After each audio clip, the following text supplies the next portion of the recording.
हम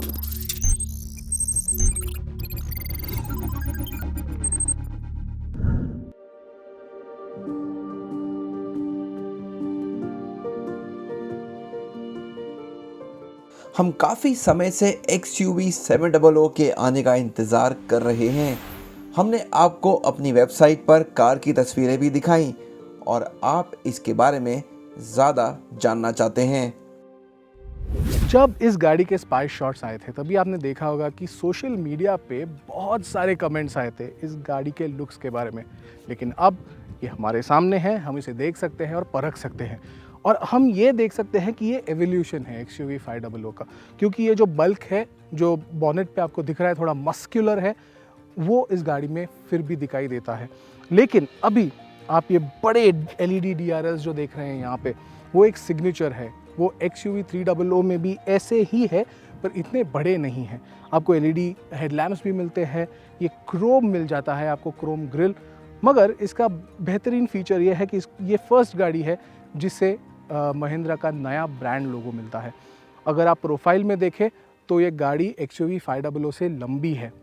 जी हाँ, थोड़ी सी छोटी भी है क्योंकि ये नीचे बैठती है, थोड़ी स्क्वाट करती है एक कूपे की तरह, इसीलिए ये थोड़ी नाटी है। मगर अगर आप विड्थ देखें तो विड्थ सेम है और व्हील बेस थोड़ा बड़ा है, मगर इसका ग्राउंड क्लियरेंस वही का वही है।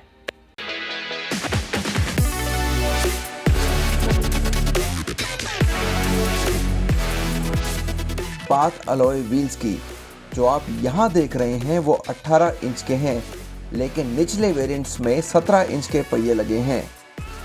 इनकी वजह से SUV को एक शानदार लुक मिलता है।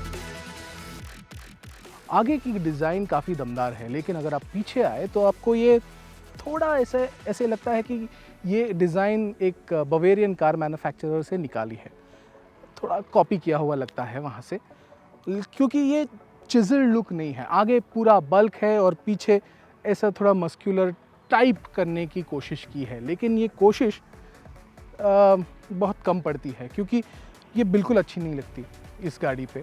और हमें लगता है कि अगर इसे थोड़ा अच्छी तरीके से या फिर प्लेन दिया होता या फिर इवन ये टेल लैम्प्स थोड़े कंसाइज दिए जाते तो ये लुक इस गाड़ी पर बहुत अच्छा दिखता।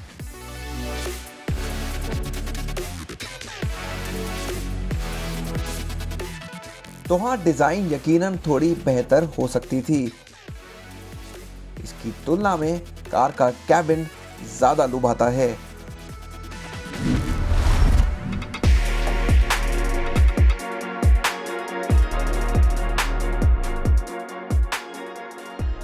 अगर आप इसके कैबिन को XUV 500 के कैबिन से कंपेयर करेंगे तो आपको दिखेगा कि ये कितनी अच्छी जगह है आपके लिए बैठने के लिए, क्योंकि यहाँ पे सब नई तकनीक आजमाई गई है। अगर आप देखें तो नए बटन्स है, नया एक फील एंड लुक आ जाता है क्योंकि इसमें सॉफ्ट टच मटेरियल यूज़ किए गए हैं, अच्छे क्वालिटी प्लास्टिक है, सीट्स भी अच्छे हैं क्योंकि आपको लंबार सपोर्ट भी अच्छा मिलता है और अंडर थाई सपोर्ट भी अच्छा मिलता है। स्टीयरिंग व्हील भी काफ़ी अच्छी है और सबसे बड़ी चीज़ जो है इसमें आती है वो है ये दो 10 इंच स्क्रीन्स। एक है इंफोटेनमेंट सिस्टम जो कि टच स्क्रीन है और दूसरा एक डिजिटल इंस्ट्रूमेंट क्लस्टर की बतौर काम करता है। अगर आप देखें तो अच्छी तरीके से इसे बनाया गया है, बहुत क्वालिटी इंटीरियर्स है। आपको इसमें फीचर्स भी अच्छे मिलते हैं, वायरलेस चार्जिंग आता है, एंड्रॉयड ऑटो, एप्पल कारप्ले भी आ जाता है और पैनोरामिक सनरूफ जो है वो इस सेगमेंट में सबसे बड़ी बताई गई है। तो ये एक बात है जो महिंद्रा काफ़ी चर्चा करेगी इसके बारे में। और अगर आप ये सोच रहे हैं कि ये कनेक्टेड कार है क्या, हाँ जी बिल्कुल, इसमें वो eSIM आता है और इसमें आपको बहुत सारे फीचर्स भी मिलेंगे। एलेक्सा भी है इसमें, अभी फ़िलहाल काम नहीं कर रहा है पर जब काम आएगा तब हम लोग आपको हमारे टेक शो में ज़रूर बताएंगे। दोनों स्क्रीन्स पर ग्राफिक्स शानदार दिखते हैं और हाँ, ये एक कनेक्टेड कार भी है जिसमें eSIM लगा है, लेकिन इस पर अभी काम चल रहा है तो हम आपको इसके बारे में ज़्यादा नहीं बता पाएंगे। इस नई तकनीक को नाम मिला है एड्रीनॉक्स और ये कार के बाहरी हिस्से पर लिखा भी गया है। हमें इसका एहसास करने का इंतज़ार रहेगा। अब चलते हैं कार की दूसरी रो की ओर। हमने आपको पहले ही बताया कि XUV 700 का व्हील बेस जो है वो XUV 500 से ज़्यादा है, तो हमें ज़रूर लगता है कि इसमें स्पेस ज़्यादा होगी। और जी हाँ, बिल्कुल है, क्योंकि हमें बहुत अच्छा नी रूम मिलता है, बहुत अच्छा हेडरूम मिलता है, और शोल्डर रूम तो पहले जितना ही है क्योंकि गाड़ी उतनी ही वाइड है। लेकिन यहाँ पे थोड़े और फीचर्स देने चाहिए थे जो यहाँ पे नहीं है। आपको सिर्फ रियर AC वेंट मिलता है और ये C टाइप का चार्जर मिलता है। ऑफकोर्स आर्मरेस्ट भी मिलता है, पर उसके अलावा आपको कुछ नहीं मिलता। अगर आपको और स्पेस चाहिए, आप आगे की सीट को थोड़ा और आगे करके थोड़ी और स्पेस बढ़ाना चाहते हैं, तो वो ज़रूर हो सकता है, क्योंकि महिंद्रा ने यहाँ पे एक लीवर दिया है जो आप ऐसे खोल के इसको पुश कर सकते हैं ताकि आपको आराम की जगह मिले। और जी हाँ, वो लॉन्ग जर्नीज़ जो आप जाते हैं, जो वेकेशनिंग के लिए जाते हैं, लॉन्ग ड्राइव्स के लिए जाते हैं, उनके लिए ये बहुत अच्छी तरीके से स्पेस मिल जाती है और आप आराम से जा सकते हैं।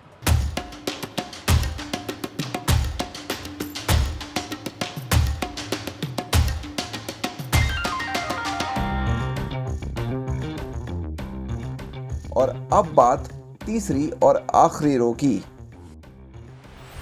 अगर आप देखें तो रियर सीट में मुझे खुद को फोल्ड करके बैठना पड़ता है, मतलब मुझे बहुत अनकंफर्टेबल फील हो रहा है, और इसी वजह से ये सीट्स बच्चों के लिए ही ठीक है।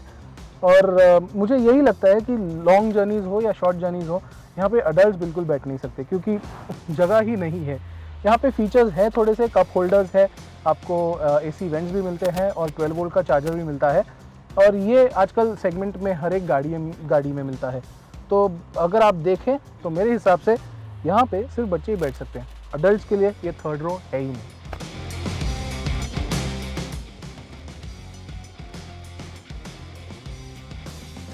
अब बारी थी कार को महिंद्रा के इस शानदार नए ट्रैक पर चलाने की, जो चेन्नई के पास बनाया गया है।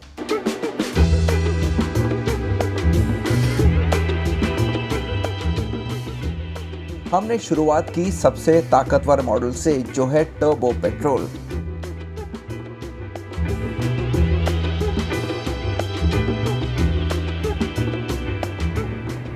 XUV 700 में आपको मिलता है 2 लीटर का टर्बोचार्ज पेट्रोल इंजन। ये पेट्रोल इंजन है जो 197 ब्रेक हॉर्स पावर बनाता है, और ये एक बात है कि ये काफ़ी ताकतवर है, काफ़ी दमदार है, और इसी वजह से आपको लगता है आपको पावर बहुत जल्दी आएगी। पर ये जो 6 स्पीड गियर बॉक्स है ऑटोमेटिक वाला, उसमें इनिशियल एक्सेलरेशन में आपको ज़्यादा पावर नहीं मिलता, और उसकी वजह यही है कि इसका जो रेव बैंड है, जो टॉर्क आता है, वो आता है 1800 RPM के बाद ही। तो अगर आप 2000 और 3000 RPM के बीच में है, आपकी गाड़ी चल रही है कहीं भी, तो आपको अच्छा एक्सेलरेशन मिलेगा और अच्छा पुश भी मिलेगा। पर उसके नीचे अगर आप आओगे या फिर ऊपर जाओगे तो आपको उतना एक्सेलरेशन पावर नहीं मिलेगा। और इसी वजह से अब एक गाड़ी में आपको एक बात खटकती है कि इसमें ड्राइव मोड्स नहीं है। स्पोर्ट मोड होता तो थोड़ी बहुत करेक्शन हो जाती उस चीज़ की, या फिर फ्लैपी पैडल गियर बॉक्स होता तो वो भी थोड़ा करेक्शन हो जाता, पर ये गाड़ी में दोनों नहीं मिलते और उसकी वजह से थोड़ी दिक्कत होती है। पर पावरफुल गाड़ी है, दमदार है और काफ़ी अच्छी भी चलती है, लेकिन हमें इसे बाहर चला के ज़रूर देखना होगा।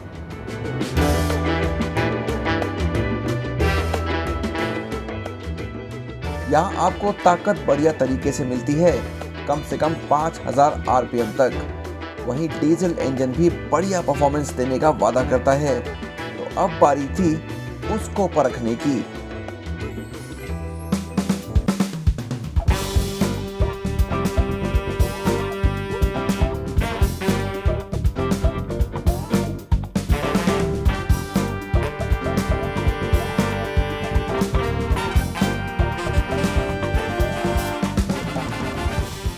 मैंने आपको पहले कहा कि पेट्रोल ऑटोमेटिक में ड्राइविंग मोड्स नहीं थे, बिल्कुल नहीं थे, लेकिन आप बोलेंगे कि हमने तो आपके वेबसाइट पे देखा है कि उसमें जिप, जैप और जूम ऐसे ड्राइविंग मोड्स हैं।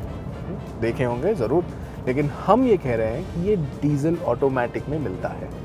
जी हाँ, ड्राइविंग मोड्स आपको डीजल ऑटोमेटिक में मिलते हैं और इसी वजह से जिप जैप जूम काफ़ी यूनिक नेम्स है, काफ़ी यूनिक तरीके से किए हैं, क्योंकि नॉर्मली इको, स्पोर्ट्स और स्पोर्ट्स प्लस रहता है। पर आप अगर देखें तो जिप जैप जूम भी वैसे ही है, इको, स्पोर्ट्स और स्पोर्ट्स प्लस। और इसकी जो चेंजेस आते हैं ये मोड सिलेक्ट करने के बाद, आपको स्टीयरिंग और इंजन के रिस्पॉन्सिवनेस में मिल जाती है और इसीलिए गाड़ी को चलाने में मज़ा आता है। ये 2.2 लीटर का जो टर्बो डीजल इंजन है वो 182 bhp बनाता है और आपको टॉर्क भी 450 न्यूटन मीटर्स का मिलता है। जी हाँ, काफ़ी दमदार है इसका टॉर्क और ये किक इन होता है एकदम लो आरपीएम से 1750 के आसपास 3000 तक ये इसका जो आरपीएम है वो चले जाता है। और इसीलिए गाड़ी को चलाने में मज़ा आता है, क्योंकि आपको काफ़ी जल्दी ही इसका पूरा टॉर्क का अनुभव मिलता है और गाड़ी जल्द से आगे जाती है। तो जी हाँ, पेट्रोल्स ऑटोमेटिक से डीजल ऑटोमेटिक काफ़ी मज़ेदार है।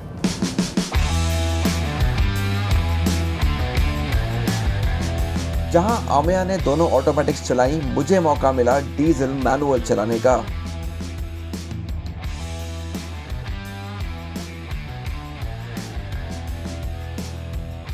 ये 2.2 लीटर डीजल इंजन एक 6 स्पीड मैनुअल गियरबॉक्स के साथ भी आता है। इसकी टेस्टिंग अब मैं कर रहा हूँ यहाँ पर इस हाई स्पीड ट्रैक पे, MSPT पे। एक बड़ा फ़र्क ये है कि यहाँ पे आपको टॉर्क तो कुछ कम मिलता है ऑटोमेटिक के मुकाबले, लेकिन अच्छी बात यह है कि वो थोड़ा जल्दी मिल जाता है। तो यहाँ पे आपको पीक टॉर्क मिल जाता है 1600 आरपीएम पे। तो उस बैंड में आपको एक ज़्यादा मज़ेदार ड्राइव मिल जाती है, स्पेशली इस मैनुअल गियरबॉक्स के साथ। और फिर कुछ चीज़ें हैं जो शायद कुछ साल पहले आप महिंद्रा की कारों पे देखने की उम्मीद नहीं कर सकते थे। उनमें से एक है एक बहुत ही स्मूथ गियरबॉक्स। दूसरा, इसके थ्रो ज़्यादा लंबे नहीं है, तो गियर बदलना ज़्यादा आपको मुश्किल काम नहीं लगता है। और क्लच भी काफ़ी हल्का है। तो ये सारी चीज़ें मिलकर आपको एक सुकून भरी ड्राइव देती हैं। आपको ज़्यादा परेशान नहीं होना पड़ेगा बार बार गियर बदलने में इस कार के साथ। हाँ, ये सही बात है कि एक ट्रैक ये जानने की सटीक जगह नहीं है कि कार सड़कों पर किस तरह से ड्राइव करेगी, लेकिन यहाँ कुछ चक्कर लगाकर हमें एक अंदाज़ा तो मिल ही गया। अगर आप राइड एंड हैंडलिंग की बात करें तो मैं आपको ज़रूर बताऊंगा कि ये XUV 500 से थोड़ी बेहतर है। और मैं बेहतर कहता हूं क्योंकि इसमें इंडिपेंडेंट फ्रंट और रियर सस्पेंशन है, जिसकी वजह से आपको गाड़ी चलाने में कभी दिक्कत नहीं आती। इसी वजह से ये पॉट होल्स भी बहुत अच्छी तरीके से हैंडल कर लेगी गाड़ी। लेकिन अगर हम अभी टेस्ट ट्रैक पे चला रहे हैं तो हमें उतना अंदाज़ा नहीं आ रहा है। ज़रूर ये गाड़ी जब बाहर आएगी तब हम लोग ज़रूर इसे चलाएंगे और देखेंगे कि ये कैसे है। पर इंडिपेंडेंट फ्रंट और रियर सस्पेंशन होने के कारण इसमें बहुत अच्छी तरीके का बैलेंस बनता है और इसी वजह से हाईवे पे, रास्ते पे, यहीं टेस्ट ट्रैक पे भी बहुत आराम से चलती है ये गाड़ी। और इसीलिए ये एक एवोल्यूशन है XUV 500 का, जो हमें दिखाई देता है XUV 700 में। और मज़ा भी आता है चलाने को, क्योंकि इस स्पीड पे गाड़ी चलाने का जो मज़ा आता है वो ज़रूर बहुत बढ़िया है।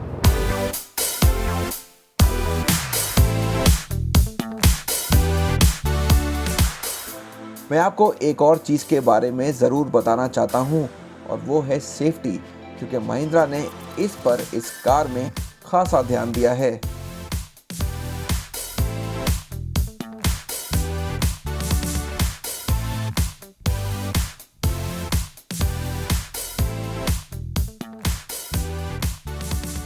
एक चीज़ पर महिंद्रा बहुत ज़्यादा फ़ख्र महसूस कर रही है और वो है इस कार में दिए गए एडवांस ड्राइवर असिस्टेंस सिस्टम्स। इनके बारे में आपको बताता हूँ कुछ फीचर्स के बारे में। इनमें से एक है लेन डिपार्चर वार्निंग और लेन कीप असिस्ट। आप चल रहे हैं इस गाड़ी में 60 किलोमीटर प्रति घंटे की स्पीड से ऊपर, और अगर कार को ऐसा लगता है कि आप लेन चेंज नहीं करना चाहते हैं लेकिन तब भी थोड़ा सा लेन चेंज हो रहा है, कार दूसरी लेन में जा रही है, तो इसका सिस्टम इसको खुद ही करेक्ट करता है। स्टीयरिंग व्हील वापस डायरेक्शन करके आपको आपकी पहले वाली लेन में ही रखती है। और एक और बहुत यूज़फुल फीचर है फॉरवर्ड कोलिजन वार्निंग या इमरजेंसी ब्रेक्स इस कार पर। तो अगर आप चल रहे हैं, आपकी स्पीड 50 किलोमीटर पर आवर से कम है और आपके सामने कोई चीज़ आ जाती है, कोई जानवर या कोई आदमी या कोई भी चीज़ आ जाती है, तो गाड़ी आपको वार्न करेगी अगर आप उसके बहुत करीब पहुंच जाएंगे। और तभी अगर आपने ब्रेक नहीं लगाए तो गाड़ी खुद से ब्रेक लगा देगी और वहीं की वहीं रुक जाएगी, लेकिन 50 किलोमीटर पर आवर से कम की स्पीड पर। कार की कीमतें काफ़ी धूम मचा रही हैं। XUV 700 में कुल 4 वेरिएंट्स हैं, लेकिन फिलहाल सबकी कीमतें नहीं बताई गई हैं।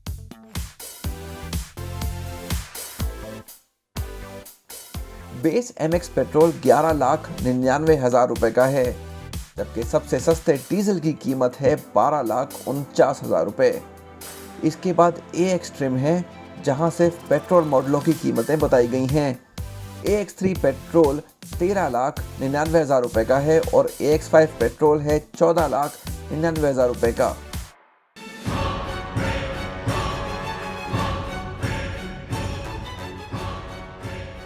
अगर आप एल्कजार या टाटा सफारी से तुलना करें तो शायद XUV 700 सबसे अच्छी दिखने वाली कार नहीं है, लेकिन इसकी कीमतें काफ़ी आकर्षक हैं। ये XUV 500 का अगला कदम है और हर तरह से एक नई जनरेशन कहलाने लायक है।